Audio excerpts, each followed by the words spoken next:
Yeah, I saw you the other day in there. You were kind of wiped out, and I gave you a hug and all. Remember that? All right, yeah. I never forget like this. Yeah. I don't remember your name. That's all right. It's Lawrence. Lawrence. Yeah. Good to see you. Good to see you, brother. So you're okay? Oh yeah. Looks like you're having a ball. Yeah. That's amazing. After yesterday, like yeah, it feels so good.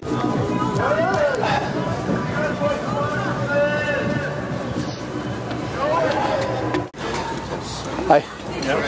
How you doing? So it closes at 6? 6 o'clock. Do I have time to get in and get back out? Okay, thanks.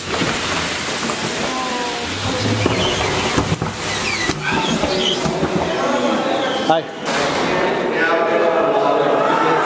Take things down? Well, I'm just readjusting the tape. Oh, okay. Because they used to have tape available. But my regime change begins at home poster needs a little attention. Aww. Had to bust it out.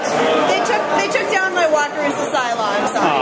So I can just put up new ones. Okay. That's no problem. Okay. Oh, we're all headed out. Yeah, this doesn't pull up on sustainable movement. You've been inside sometime. Huh? You've been inside sometime. Hey, Brian. I've gone out a couple of times. Let's see, I have 5:53 p.m. and looks like there's 7 more minutes before everyone has to be out. What happens if someone is still, I mean, you're supposed to be out by 6 p.m.? 6 p.m.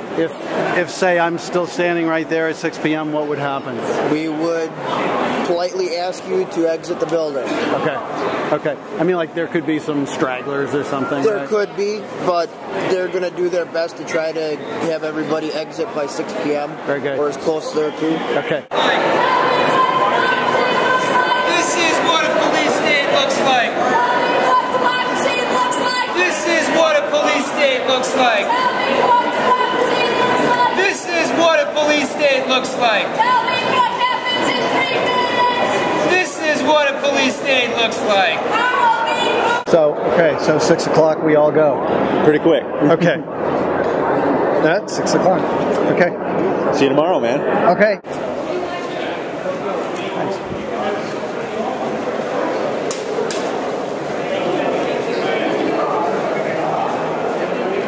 Is it this door or that door? Or either one. Okay. All right. Thanks. Thanks.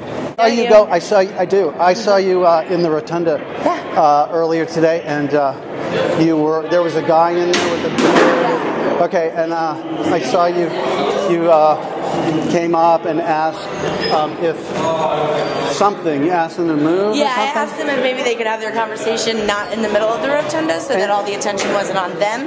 Okay, and what? But that he.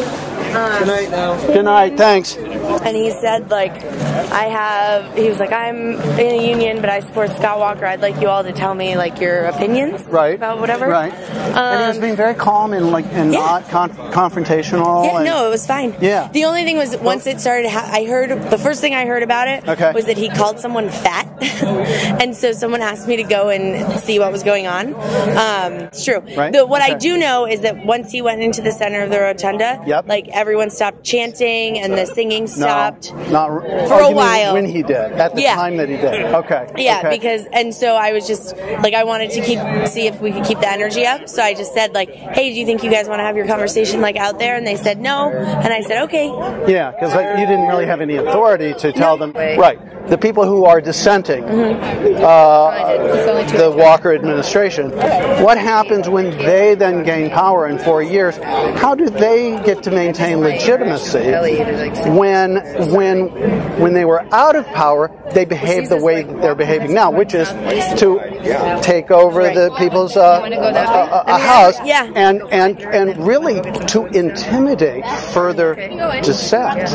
And also, let me add to that, the senators who just ditched out. Yeah. I don't really think that people are trying to intimidate people. Oh, the drumming and the chanting? No, I think that's a way for people to express like their, because a lot of people felt so frustrated and in an effort. The occupation itself, you think, is not a way of intimidating and sort of flexing muscles? I took action. I was not trying to assert any kind of authority. And then you went over and you tried to discipline the person. I didn't say anything to him about him calling someone fat. All I knew was that the mood of the Capitol changed when he was in there. And you didn't like that mood. We're going to walk over by the drum. Yeah, I'm coming in a second. And you disliked that mood.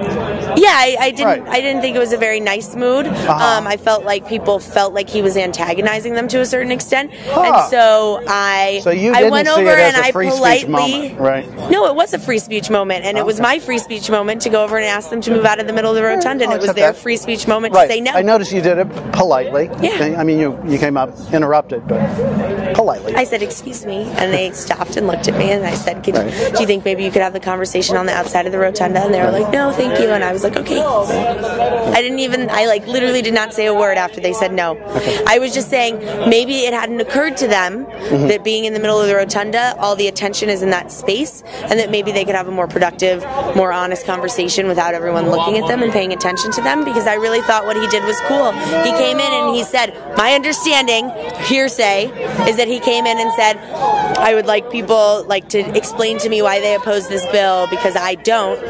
And that was my understanding of it. And I saw him having lots of conversations with lots of different people, and I think that that's what they were talking about. Yeah, peacefully. And civilly. And I thought that was really, really cool. And I wish more people would do that, because obviously no one was trying to intimidate him or scare him, as far as I was concerned. Nothing that I saw. Didn't you see that? You didn't. No, because you left. Yeah. But people were coming up and like getting up close to his face and stuff. Yeah. And he was being very, very peaceable and very, very civil. Yeah. Well, so you didn't see that? No, I didn't. Okay. That's what was going on, and people were chanting and were trying to drown him out. And if someone had come to me and told me that they thought he was being intimidated, or if he had come and said something to me, I would have also stood up for him and said, maybe people should give him a little space or whatever. Okay. But no one said that, and he didn't seem to be. Every time I saw him, he did not seem to look intimidated or scared. Okay. And he was always, he seemed comfortable to me. So. All right. You've been here like a lot of the days, right? Yep. And you have a lot of video stuff from inside? Yep. Do you put it up online? Yep. Cool.